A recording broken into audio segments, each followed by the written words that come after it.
today I have the incredible privilege of having in my kitchen Erik. And Erik, I met you, 6 years ago, right? 6 years ago. No. Or more. 6 years ago. We're in 2018.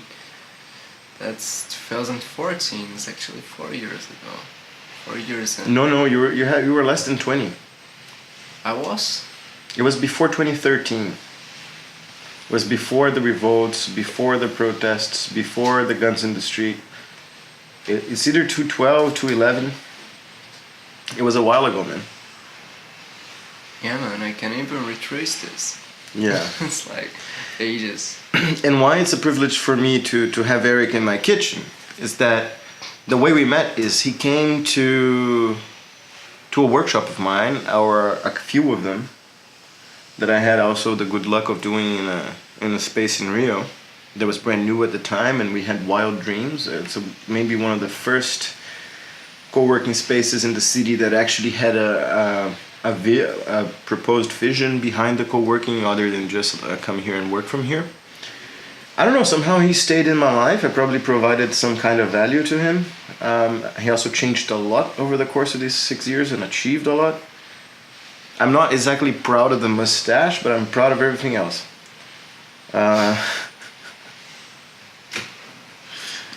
So how do you see this story of from consumer to creator, and how did it work for you over the last 6 years? Yeah, so I think it depends a lot of how you capitalize on the momentum of your life, like that you're currently stuck, or trying to develop. So if I retrace all those years ago, I was in this valley of disillusionment. I was confronting like some serious conclusions about the world, and deep within me I know that I couldn't change them.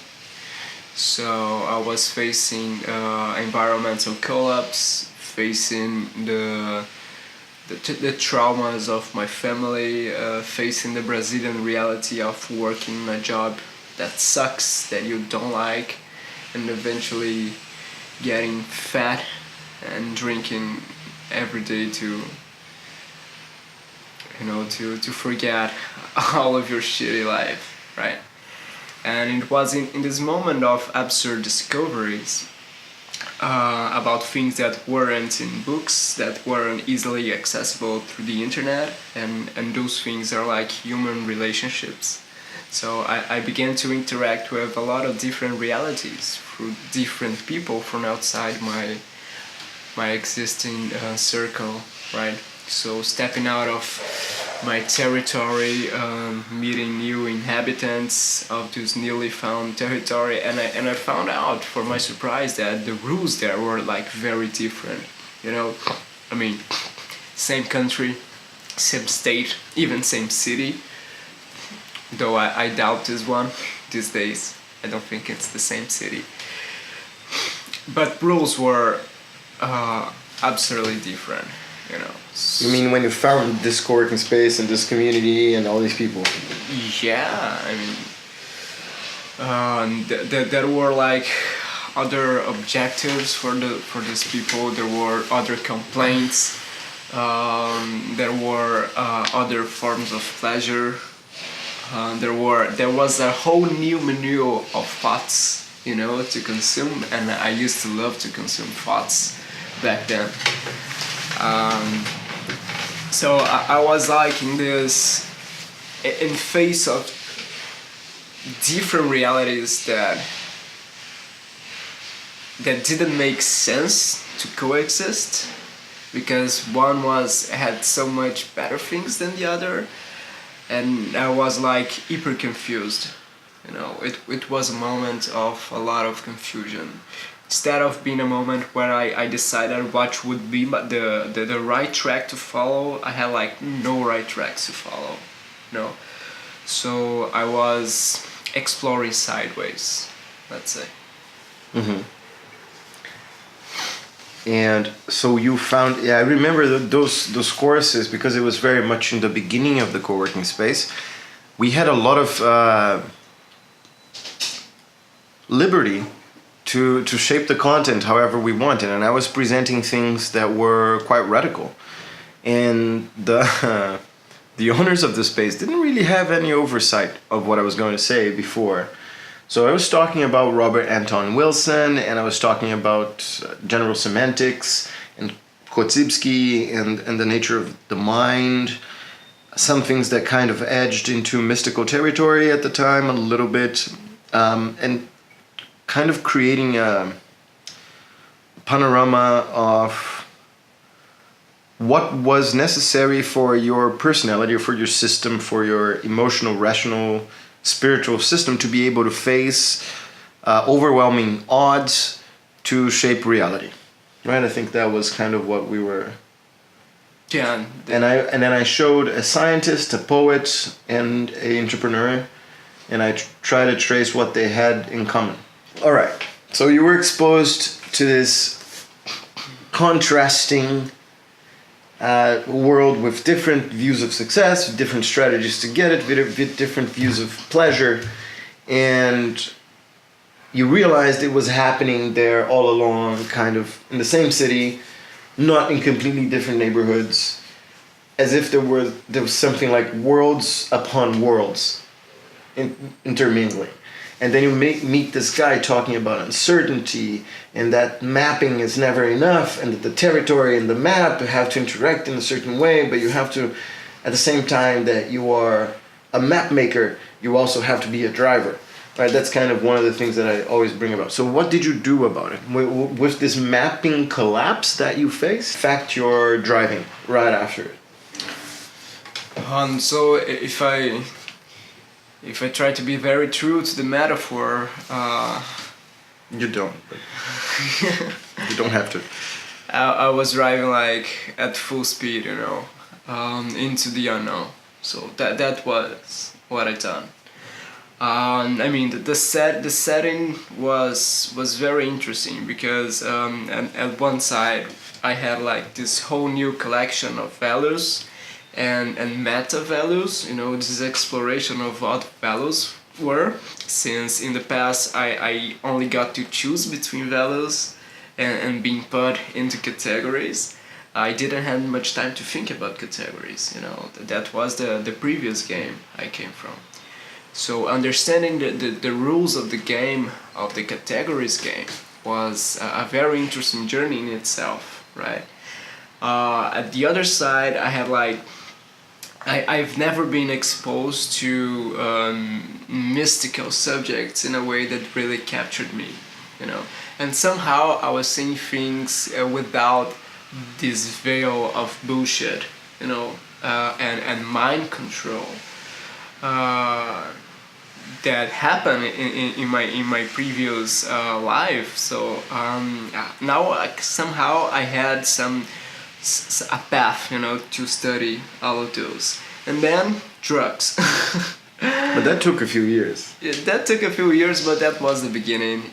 When something happens deep inside of you that makes you think otherwise of something that you thought you never would do. Mm-hmm. So that was the seed of my first plant. Just to reshape, you said drugs, but I think just as we learned how to change our vocabulary towards the issue of the sexes and gender, and how we learned to change before that, to change our vocabulary on issues of race and descendants and things like this, I also think that we will learn how to change our vocabulary in terms of with the substances, right? Because aspirin is a drug and marijuana is a drug. It's an umbrella, imprecise term. So you're talking specifically about psychedelics. Yep. And your first experience, if I'm not wrong, was by taking a full dose of LSD. Full dose of LSD. In Brazil, so it's probably something around 110 micrograms of LSD.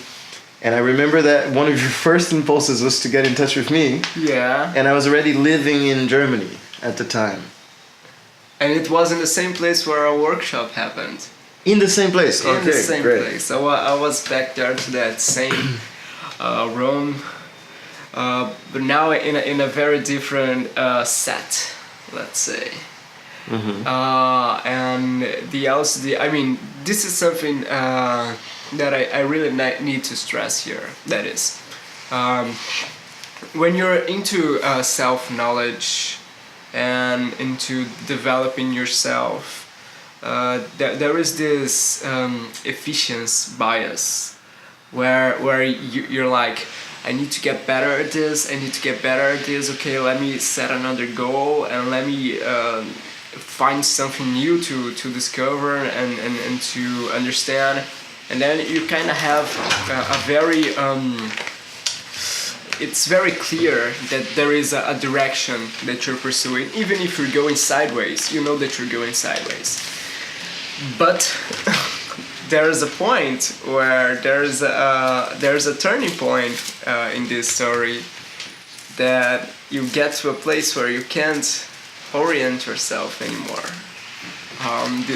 All this pursuit of self-development leads to an upgrade, or leads to an evolution of some sort. You know, leads to a fork of your previous road. And then when you fork, you need to make sense of what just happened. So that's precisely what happened with the LSD. So years through this quest, so years pursuing mystical knowledge and understanding about psychedelics and pursuing different value structures, you know, to orient myself in a world that I found out to be much more fluid, much less static than what was taught to me, you know, and learning to create my own thoughts and stop feeding from things that were already available on shelves. LSD came to turn everything upside down and I kind of fulfill this quest of years, of the past years. So if I retrace, well, I can say that the first steps of the trip was like pretty standard. I was feeling different. I was looking at the floor and there were fractals all around. I was looking at books and the books cover were kind of dancing and interacting with each other. Then I started to look at all of the clear lines, you know, in the room that would be like the ceiling and the doorways. And then I would see the light dividing itself, kind of it was juxtaposed in red, blue and green. And then when light began to separate itself, I wasn't here anymore. I was in a world in a black world with huge mandalas within themselves, like mandalas within mandalas, and they were absolutely huge. And I was like floating in this abyss, and I don't know what was my point of view, because I didn't know who I was back then, but it kind of lasted for a while. And when I started to fall down again, I went through the conscious retrace of my deepest memories, like the first words and the first images associated all together in words like Blazarda, Blazordon, and they were like blurs of blue and white and lots of horizontal lines distorting them. After this, I remember what was like being a baby, and I was like there curled on the ground, and I was looking at my friends and they were looking like my parents, and then I learned how to speak again, and I was like slowly coming back. So that was my rebirth. You know? And the 3 months after this experience, I had like this feeling inside me, and it was like a long time that I wasn't so aware of my feelings, before this trip, I was very concerned with thoughts back then, and I had this feeling of knowing that something unavoidable was about to come, and at the same time I was missing things that didn't left my life yet. So like this feeling that something's coming and that you're already missing the life you're currently living because you know it's ephemeral. It's going away. At some sort, yeah.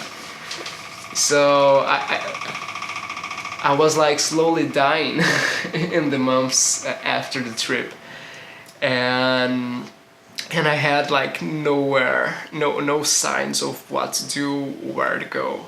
And it was like this very scary moment in your life when you're climbing the stairs of success and development, and then the stairs just disappear and you start to fall down in a void of unknown.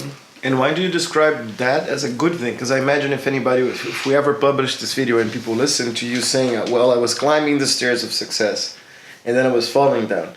And you kind of bring that as a good thing, but I think somebody who's resistant to the idea of the sort of personality shakeup that a psychedelic experience can provide, they wouldn't see it as a good thing.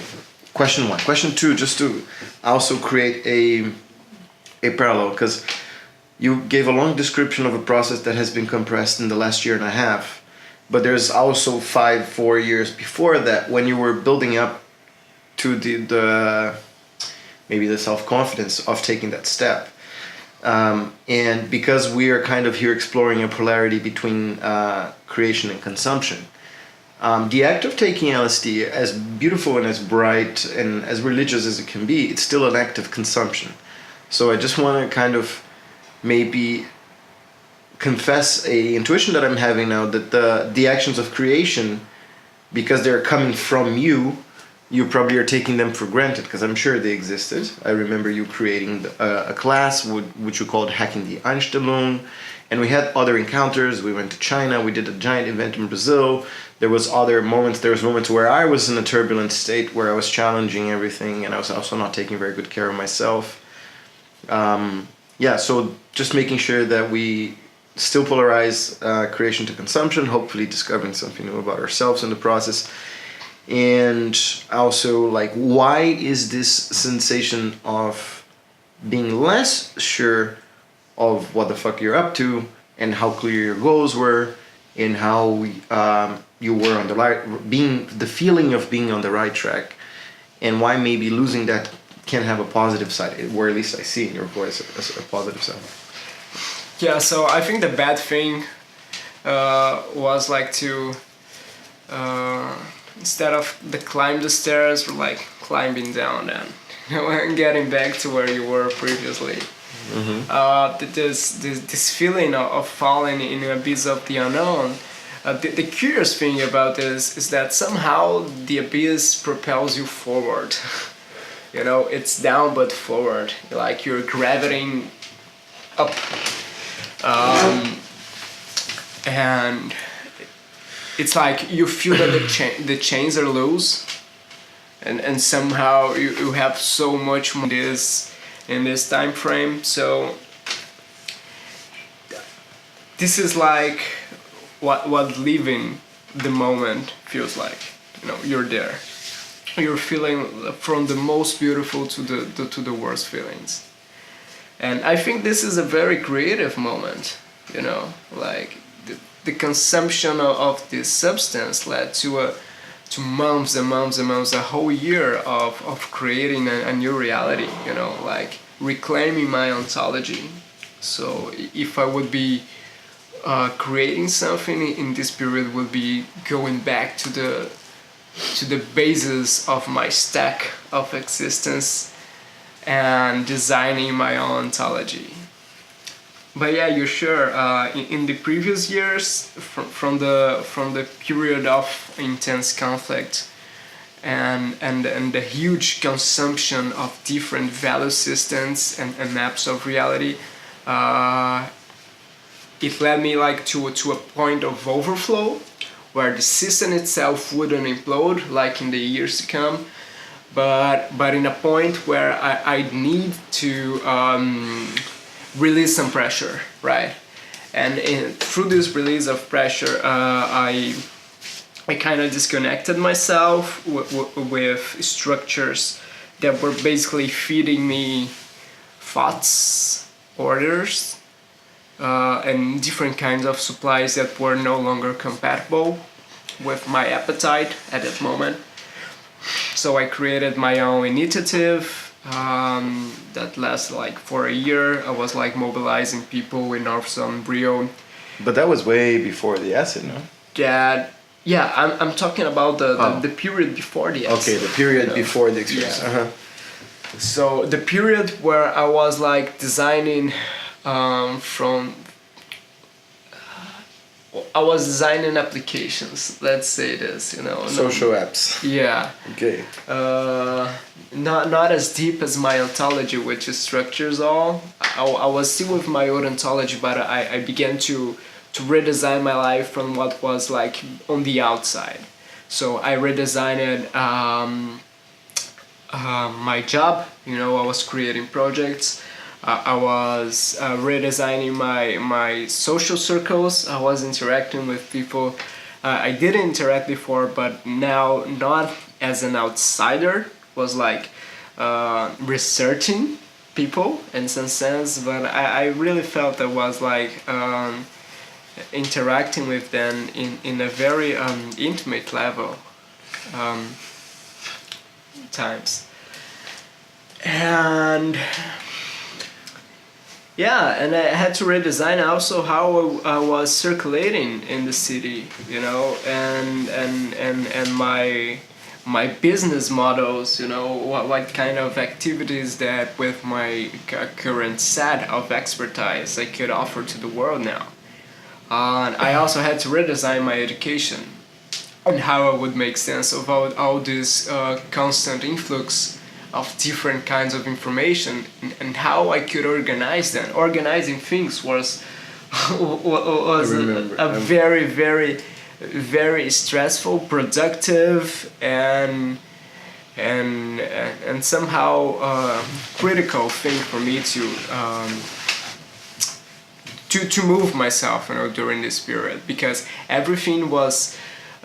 All those pieces, all those experiences, the map maker inside of me would like to tag all of them, so I could like abstract relationships and some kind of general and universal laws that somehow would explain to me more about what is all this existence and stuff.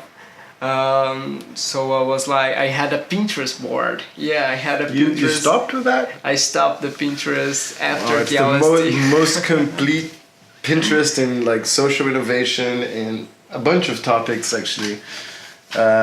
It was insane. It was an asset. Yeah, so as I was an informal researcher, I never specialized myself in a determined area because I was doing like business management, right? So everybody knows that people that do business management have no idea what to do with their own lives, because if they want to be good at business, they start a business, right?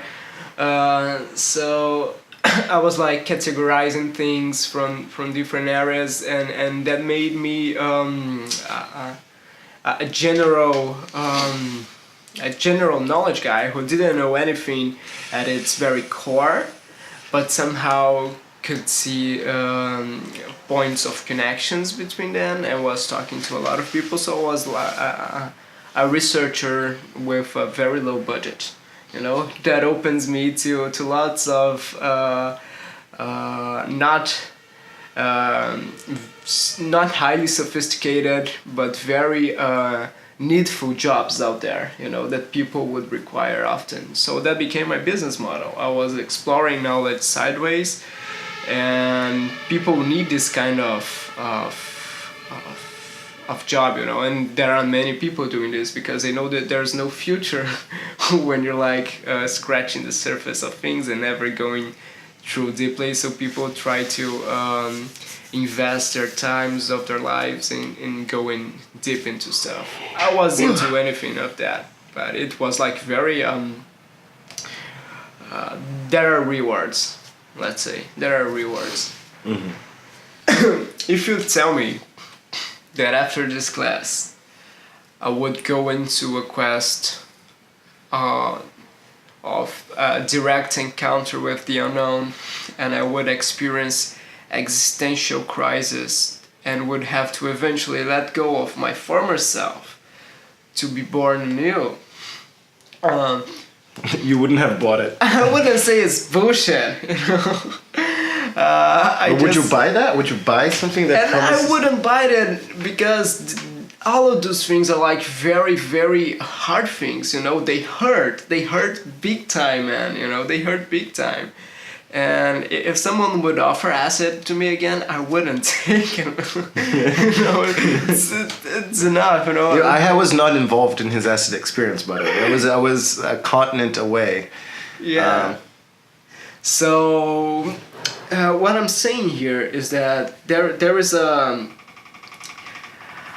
I think that you can deny that there is some aspects of the archetype of the master that they need to inhabit these experiences, right? So the master, our master, is within all of us, but it needs sometimes to be awakened, right? So you need a mirror, a human mirror, to project your own master. Exactly, in. Okay. and the master has like his own guideline that orients his activities towards other people, right? So the master do what it takes to propel you forward, to remove the knots that are currently binding you, but oftentimes he doesn't tell you what to do, and he doesn't tell you what's gonna happen afterwards, because the master is not working foreseeing the future, but I think he's more dedicated to help you see the present as it truly is, right? So if I would give you any advice, if the master in me would give you any advice, would be to worry in speaking things from your heart, you know, and radiating all of the things that are currently happening within yourself, very close to your feelings, then close to your mind. And instead of seeing how things would turn out and what people would gain from interacting with the tools that you are making available for them, I would just go straight to the mindfuck that you're so good at doing, you know, that creates a very on the now, you know, like mindfuck is not the goal. It just is, you know. It must impact the viewer on the very moment he's watching your stuff, you know. Yeah, but when you say mindfuck, I think of two things, especially on this historical moment we're living, where if I saw that my goal at a certain point would be to allow people to access a state of productive confusion, which we call the mindfuck, one needs only to look around them, first and foremost, to open themselves up to the incoherences. It's probably the worst situation in the universe to shoot a video. My neighbor is trying to wash some clothes. But we protect ourselves from the mindfuck that's around us through tribe mentality and through buying into a simplified worldview that is functional, first and foremost, that it's made to appease and to create good relationships with the ones directly next to us, and that holds the key to accessing resources of not only food and financial resources, but a sense of belonging, coming to the parties, being at the bar with the people that you enjoy, and to validate your positions. So this is kind of the mechanism that creates the bubble that we're so incentivized to inhabit right now. So one way to cause the mind fuck is just to propel them a little bit out of the safety of this circle jerk, this circle of validation. And sometimes even like guru-like people are we know a few, they're very reluctant to step outside of this, especially after you acquire some success in the sense that people listen to what you're saying openly, and they validate you in public. You lose a lot of incentives to kind of venture out into the wild mindscape. Wild. That's one. And then you have the mind fucking side of you. One of the things we become so good at doing is explaining ourselves, which I kind of suck incredibly at, and that's why I'm always scraping the barrel in terms of survival, and always getting picked up by some lucky draw from life. It's because somehow something in me that I've actually tried to put under reins and so far failed, something in me resists becoming a coherent, explainable being. Right? I don't think I'm incoherent, but I would need hours of your attention for you to figure out the whys behind my things. You were one of the people, because of the amount of things we did together, and because you were always very, like, something that you do that I was never brave enough to do, is whenever you had a doubt or you had something that you needed my input on, you would truly come and hunt me down on Skype or anything to get like an hour of conversation. And I know you've done this to a bunch of other people as well. And this is something that for me is not so easy to do. In general, probably because of family and just self-confidence. But yeah, so I'm very aware of my inner clashes and the fact that the personalities and the wholeness of a personality exists, but it's not the explained persona that we put out there. And that explained persona, unfortunately, is what we're made to believe that will sell our whatever's that we're selling. In my case, I would like to be able to create some content that would touch people to ultimately have more a creator stance, a creator outlook towards life than a consumer outlook towards life. If I were to create like a pill, like a medicine, something you would press a button and it would work, is that for you to understand that culture is not your friend, as Terence McKenna would say, and that the one goal that you have in life is to develop strategies and courage and confidence to go at it alone. These are not sentences of mine, this is all Terence McKenna. And going at it alone doesn't mean a crazy individualistic misanthropy, but to understand that even surrounded of all the others, you are enough to go at it alone, even without coherent explanations, and kind of to drop your shit. Now to quote Hyatt, just drop your shit. And I've created painting strategies that does it. Painting methodologies. I've created poems about this. And in the end, I always think I'm creating something else, but when I'm done, I'm like, it was about that again, all along. This is now. I have to ask you, why are you doing all of this? Like all of what? Like, why did you want to start recording your videos and taking this next step? Well, it all started with a desire of creating actual social innovation content that is consumable online, because there isn't. It's one thing to be in your room criticizing the way the world works. It's another thing to say, there's nothing we can do, so I'm just going to play the power game and I'm going to get into there, and maybe the closest I get to policy, the more I get to change it. And there's also another thing, which is just engaging the mind sphere, engaging the conversation, the cultural debate, and kind of hacking it through some content. And I think we have a lot of high performance, achieve this, achieve that, and we have a lot of fuck the system, but we're missing some in-between place, which is because it's not a very popular message, a message of You're the creator of your own reality, and you're responsible for your sensations. And at the same time, you need to proceed with caution. You can't trust everything you think.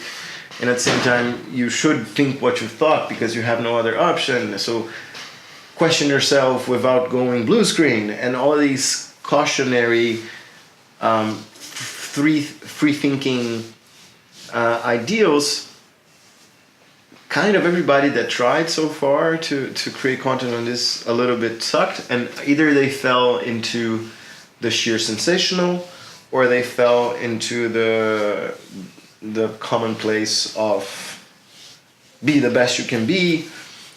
And I guess all of this is fine. So maybe I'm trying to explain myself to myself, or maybe I'm just trying to put out a lure out there to populate my life with other people that are trying to walk this blade without falling to any of the extremes.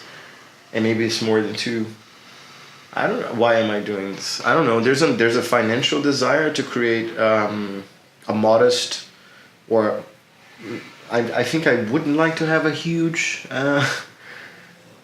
passive income, but something that allows me the privilege of saying no to working in situations I don't admire. And when you truly go down this rabbit hole, truly, with radical, ruthless self-assessment, we do it a lot. Even like staying in school for most of our lives, we probably wouldn't want to be there. You know, and sometimes our friend groups, everything is so contextual and circumstantial. And so where would you go if you had true access? Right? And that's my only motivation to think of financials, is to be in control of all my W's. And now it's like Tim Ferriss stuff, like who am I with, when am I there, what am I doing, why am I doing that, when am I doing it? I don't know what, there are 5 like W's, I don't know if I said all of them. And that's true richness, true wealth, is to be in control of that. So every money that you make, every wealth that you create,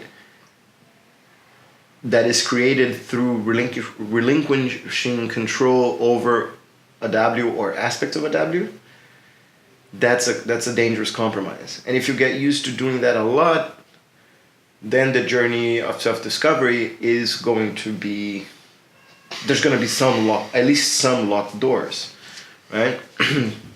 So my own true desire would be to not be a serf. I've been a serf all my life. I pay rent. Paying rent is serfdom. And now we're sitting in the middle of the first true revolution that ever happened in society, because even though the players changed, the pyramid of wealth distribution has mostly been kind of proportionally the same all throughout. I guess it's 60,000 years since we like developed agriculture and then writing and all that stuff, and then we were able to have one caste that becomes a manager caste. You know, so you had the 1%, the 15%, and everybody else. The amount of wealth that these groups controlled was kind of the same. And throughout the second half of the 20th century and the beginning of the 21st, the amount of wealth accumulation at the top of the pyramid, especially because it's non-local. Come on, helicopter. This actually never happens here. Wow, it's a huge chapter.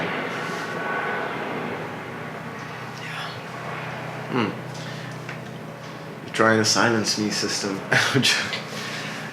Yeah, so the amount of wealth accumulation, because it's non-local and fictional wealth, taking into account the fact that now narratives contain wealth. It's so amazing. Not now, it's always been there with stock and investing, but you have a guy like Elon Musk doing something completely legal, which is taking a short puff of a joint on what the rest of the whole you should watch it, by the way. The rest of the whole conversation was very like nice and enlightening. It's just two guys hanging out, kind of like what we're doing here. But the stocks of Tesla dropped like 99%, I think, the next day. And I saw articles that the Air Force was rethinking his contract. Basically, what I'm trying to say is that the layer of communications connects these worlds within worlds that you felt when you went to them, and then they start to clash. And when society decides to put value onto something, they have to agree. There has to be consensus, which is probably going to take us to the last question. But just to not go on this crazy tangent forever and finish what I was saying, is that we're living amidst the first true revolution in the history of mankind, and it's not a revolution for the have-nots, it's a revolution for the haves, and this kind of worries me, right? So I would like, in a like Sun Tzu double-headed snake strategy, try to touch the people who had the super haves, and then there is the consulting and going into BMW and big things like this, and trying to kind of touch something for them to proceed with a little bit more caution and take a little bit more into their decision making. In general, this is good advice for everyone. Whatever you perceive is not the world is much bigger. You need to kind of try to enlarge, especially if your decisions are affecting millions. You don't have the privilege of thinking only with your skin-sized systems. Like, you need to grow it if you want to be mildly responsible. Right, so that's one side. And the other side is for me to be able to be somewhere in there. For me to not, once the, hey, this is only a metaphor. Once the seas starts to rise and the temperature of the pen starts to rise, only a metaphor. Of course I would like to be inside one of the couples of power that allows me to survive and to breed and to keep thinking and keep creating, you know? So that's why I'm doing this. This is a long answer, sorry. Okay, Erik, what brought you to Berlin? Why are you in Berlin? Why are you in this city of perverts and haunted souls? So... I guess some, not everybody. Don't feel offended, you're fine, you're probably fine. Why are we here together? What was the event? We're here for ETH Berlin. ETH Berlin. ETH Berlin. ETH. What is it, ETH?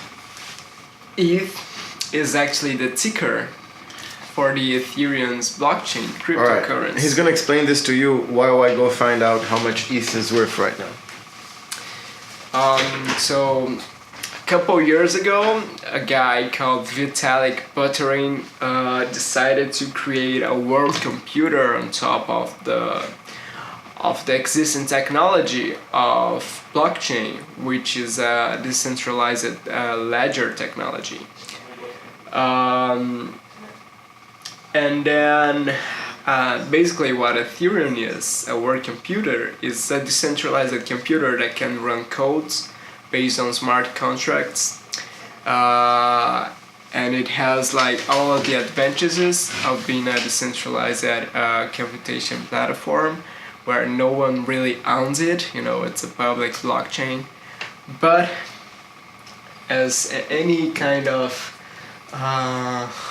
system that converts value into assets, it's vulnerable to price manipulations of all sorts.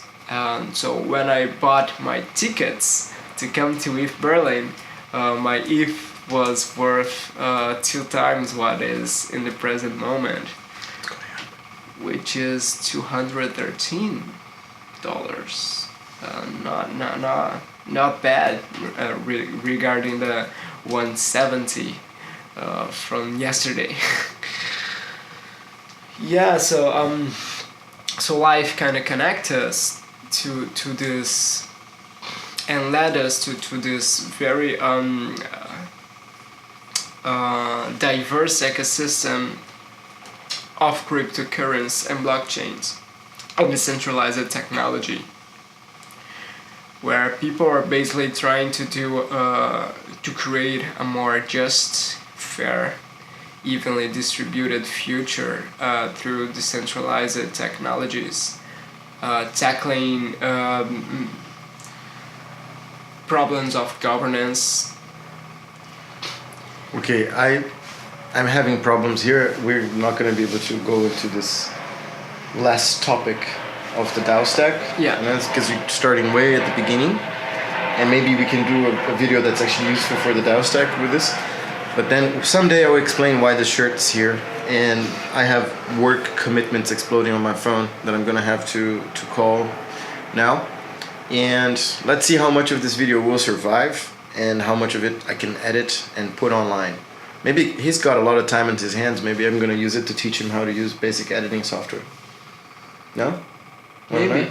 Yeah? Maybe. Yeah. Alright, cool. Thanks for listening. Yeah, this is not going to make it into the video. I'm just going to get like a horrible cut. So this is number 2 of Kitchen Adventures. And hopefully these videos will get better soon. But for now, I'm happy with this, right? And I'm very happy to have you in my kitchen, Erik. Namaste, man. Namaste. No? Bam.